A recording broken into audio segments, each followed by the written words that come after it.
Assalamualaikum warahmatullahi wabarakatuh. Selamat pagi adik-adik semuanya. Seperti biasa sebelum belajar kalian baca doa agar pembelajaran hari ini mendapat berkah Allah Ta'ala. Kali ini Bapak akan memberikan penjelasan tentang pengertian unsur dan senyawa. Silakan kalian buka materi IPA di bab 3.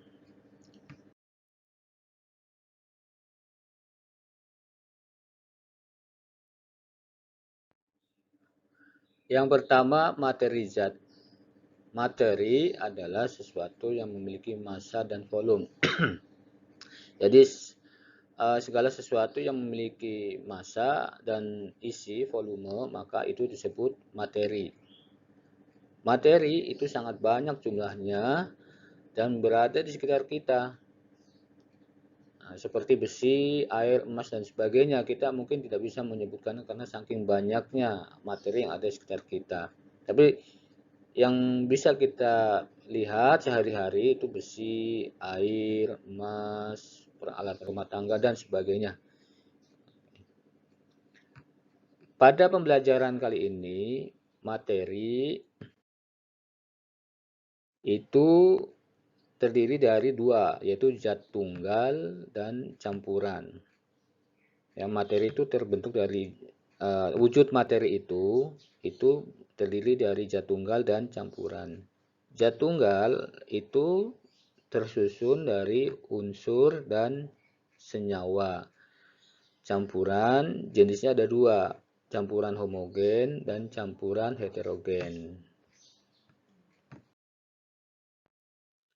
Selanjutnya unsur adalah zat tunggal yang tidak dapat diuraikan lagi menjadi zat yang lebih sederhana melalui reaksi kimia. Artinya unsur ini sudah tidak bisa dirubah-rubah lagi. Karena Allah sudah menciptakannya seperti itu, dan unsur yang ada di alam ini sudah tidak bisa dirubah-rubah lagi melalui reaksi kimia biasa. Contoh unsur itu apa sih dalam kehidupan kita? Unsur itu misalkan ada unsur besi. Besi lambangnya Fe, kemudian ada unsur hidrogen dan lain-lain. Banyak unsur yang para ahli kimia sudah menemukan jumlahnya lebih dari 100 unsur. Unsur dalam kehidupan sehari-hari, misalkan besi digunakan untuk membuat mesin, aluminium digunakan untuk membuat logam, silikon digunakan untuk membuat kaca, semen dan sebagainya. Nah, itu kegunaan unsur-unsur yang ada di alam.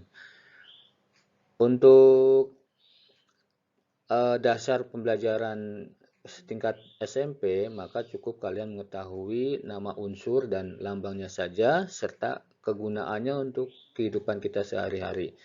Lebih lanjut nanti kalian akan pelajari di tingkat selanjutnya.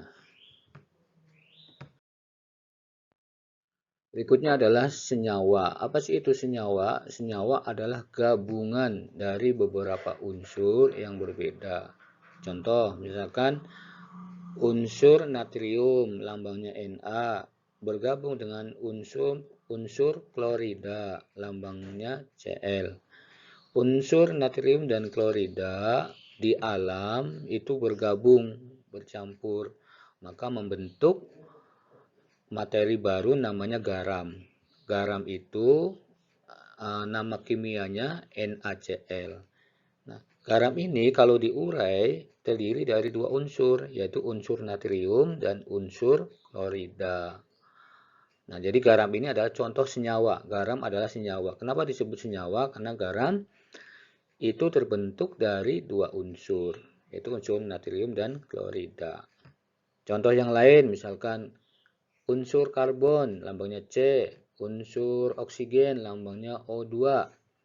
Nah, ini di alam bergabung dengan kehendak Allah tentunya ya. Allah menghendaki semua ini dengan teratur, alam ini teratur untuk kebutuhan manusia. Karbon dan oksigen bergabung menyatu menjadi karbon dioksida CO2. Nama senyawanya karbon dioksida, lambangnya CO2.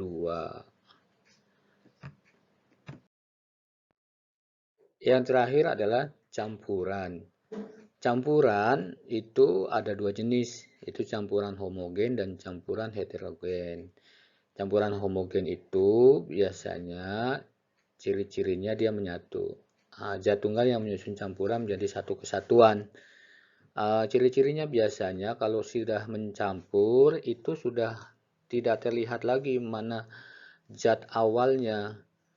Misalkan larutan air sama gula, atau sini Bapak ada kasih gambar sirup. Sirup itu kan berarti air dicampur dengan sirup. Itu kalau sudah bercampur, itu warna airnya tidak terlihat, yang terlihat kuning semua, sehingga salah satunya tidak terlihat.